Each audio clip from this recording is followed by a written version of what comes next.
Visakha steel plant మీద ఒక శ్వేతపత్రాన్ని విడుదల చేయాలి అధికారికంగా అని చెప్పి చంద్రబాబు నాయుడిని డిమాండ్ చేస్తూ ఉన్నాం. ఎందుకంటే ఆయన చాలా విషయాలు ఇది తెల్ల ఏనుగు దీని ట్యాక్స్ పేయర్స్ మనీ ఎందుకు పెట్టాలంటున్నాడు కదా.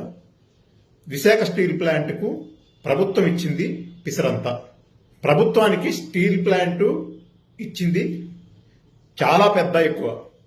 ఇది కాదని నిరూపించమనండి. స్టీల్ ప్లాంట్ తనని తాను అభివృద్ధి చేసుకోవడం కోసం తన నిధుల్నే ఖర్చు పెట్టుకుంది కొన్ని వేల కోట్లు. అది పక్కన పెడదాం.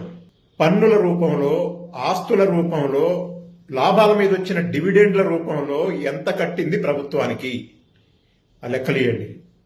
జిఎస్టీ రూపంలో ఎంత కట్టింది, ఇన్కమ్ ట్యాక్స్ రూపంలో ఎంత కట్టింది, అట్లానే వివిధ రకాల పన్నుల రూపంలో ఎంత కట్టింది, ఇదంతా కూడా వివరాలు ఇవ్వండి. అట్లనే ప్రభుత్వం ఎంత పెట్టింది, రాష్ట్ర ప్రభుత్వం కానీ కేంద్ర ప్రభుత్వం కానీ ఎంత ఖర్చు పెట్టింది వివరాలు ఇవ్వండి. పవన్ కళ్యాణ్ అంటున్నాడు కదా కేవలం సొంత గనులు లేకపోవటం వల్లే నష్టాలు వచ్చిందని, మరి సొంత గనులు ఎందుకు ఇవ్వడం లేదు?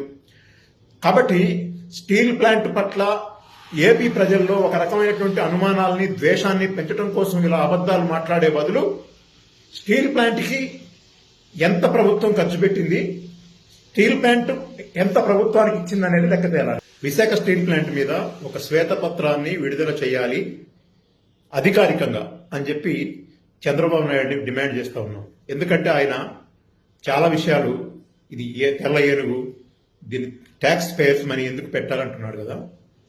విశాఖ స్టీల్ ప్లాంట్కు ప్రభుత్వం ఇచ్చింది పిసరంతా. ప్రభుత్వానికి స్టీల్ ప్లాంట్ ఇచ్చింది చాలా పెద్ద ఎక్కువ. ఇది కాదని నిరూపించమనండి.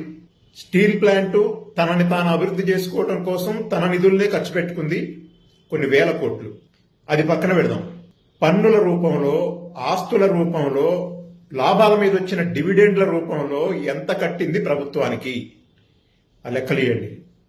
జిఎస్టీ రూపంలో ఎంత కట్టింది, ఇన్కమ్ ట్యాక్స్ రూపంలో ఎంత కట్టింది, అట్లానే వివిధ రకాల పన్నుల రూపంలో ఎంత కట్టింది, ఇదంతా కూడా వివరాలు ఇవ్వండి. అట్లనే ప్రభుత్వం ఎంత పెట్టింది, రాష్ట్ర ప్రభుత్వం కానీ కేంద్ర ప్రభుత్వం కానీ ఎంత ఖర్చు పెట్టింది వివరాలు ఇవ్వండి. పవన్ కళ్యాణ్ అంటున్నాడు కదా కేవలం సొంత గనులు లేకపోవటం వల్లే నష్టాలు వచ్చిందని, మరి సొంత గనులు ఎందుకు ఇవ్వడం లేదు? కాబట్టి స్టీల్ ప్లాంట్ పట్ల ఏపీ ప్రజల్లో ఒక రకమైనటువంటి అనుమానాలని, ద్వేషాన్ని పెంచడం కోసం ఇలా అబద్ధాలు మాట్లాడే బదులు స్టీల్ ప్లాంట్కి ఎంత ప్రభుత్వం ఖర్చు పెట్టింది, స్టీల్ ప్లాంట్ ఎంత ప్రభుత్వానికి ఇచ్చిందనేది లెక్క తేలాలి.